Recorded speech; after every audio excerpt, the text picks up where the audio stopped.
À l'occasion du mois sans tabac, nous vous proposons une série de 4 vidéos. Et la thématique de cette dernière vidéo aborde les recommandations de bonnes pratiques destinées aux professionnels de santé.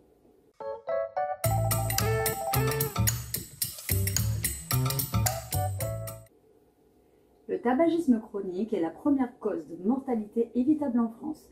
75 000 personnes par an en décèdent prématurément. Chaque professionnel de santé doit se sentir concerné par cette problématique, quelle que soit la raison de la consultation. Nous vous proposons une vidéo en 2 temps. Dans un premier temps, nous présentons la technique du conseil minimal qui, en seulement quelques questions, peut favoriser une démarche d'arrêt auprès de nos patients. N'importe quel professionnel de santé peut s'en saisir, peu importe le motif de consultation.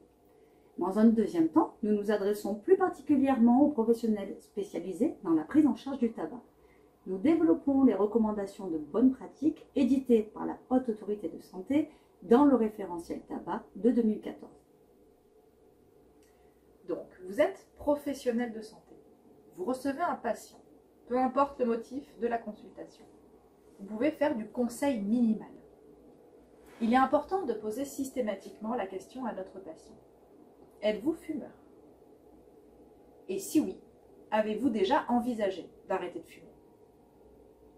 Ce sont ces 2 questions qui sont à poser pour faire un conseil minimal. Quelle que soit la réponse, vous pouvez préciser que vous restez à la disposition du patient et, si besoin, l'orienter vers des professionnels spécialisés dans l'arrêt du tabac. Cette démarche est rapide et efficace car elle augmente la probabilité de sevrage tabagique et la maintenance de l'arrêt au bout de 12 mois. Si vous êtes professionnel de l'arrêt du tabac, vous pouvez suivre les recommandations présentées sur ce schéma que nous détaillons ensemble. Comme on peut le voir, j'interroge Julie sur sa consommation. Julie, es-tu fumeuse? Non. Julie, as-tu déjà fumé dans le passé? Non, je n'ai jamais fumé dans ma vie. Good girl. Si par contre, sa réponse est affirmative, on questionne Julie au sujet de son arrêt. Depuis quand as-tu arrêté de fumer? Ça fait au moins 10 ans que je ne fume plus. Cela fait longtemps que Julie a arrêté de fumer. Je l'informe que je reste à sa disposition pour l'aider si besoin.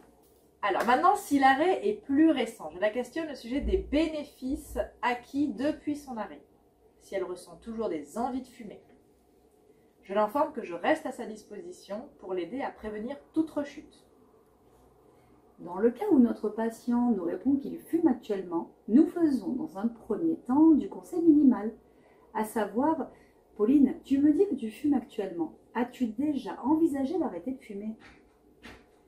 Oui, j'ai déjà arrêté à 2 reprises. Mais là, je fume très peu et je ne suis pas dans une démarche d'arrêt. Veux-tu qu'on prenne le temps d'en parler? Si notre patient ne le souhaite pas, on lui rappelle tout de même qu'il est conseillé d'arrêter, on l'informe sur les traitements possibles, que l'on reste à sa disposition et qu'il est possible de réduire dans un premier temps sa consommation dans l'objectif d'arrêter sur du plus long terme. Et là, notre patient est d'accord pour prendre un temps d'échange. Pauline, tu me dis que tu fumes très peu depuis ta reprise. Plus précisément, combien en fumes-tu par jour? J'en fume 5-6. Et dans quel délai après ton réveil tu fumes ta première cigarette? En général, c'est dans la demi-heure après mon réveil avec mon café. Au vu des réponses que tu me donnes à ces 2 questions, je peux t'informer que tu as un niveau de dépendance physique modéré. Je m'appuie sur un test qui s'appelle Fagerström. Quels sont les effets que tu recherches? Ça dépend un peu de chaque cigarette.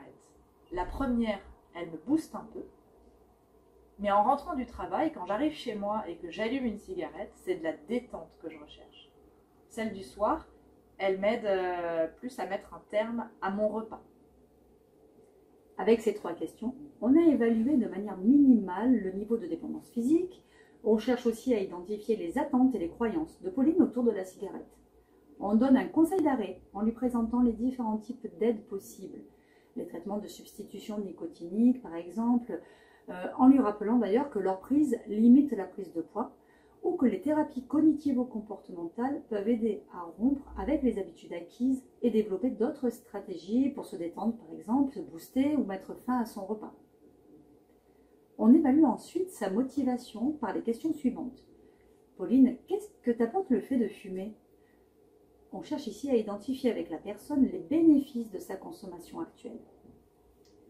Quand je fume, après manger, ça me permet de ne pas compenser avec du sucré. Et sans cigarette, je me suis rendu compte que je me jette sur les aliments sucrés le soir et je prends du poids. J'ai bien compris les bénéfices que tu as à fumer, et notamment sur le contrôle de ton poids. Et quels sont les inconvénients que tu identifies aujourd'hui à fumer? On questionne les inconvénients de la consommation actuelle, puis on explore les freins au changement. Pour en savoir plus, vous pouvez vous renseigner sur l'approche de l'entretien motivationnel de Miller et Rolnick. Vous pouvez aussi visionner les vidéos sur l'entretien motivationnel sur notre chaîne de la psychiatrie du soleil. Vous trouverez les références et les liens dans la description de la vidéo. Dans le cas où notre patient désire arrêter de fumer, on s'appuie sur un deuxième algorithme.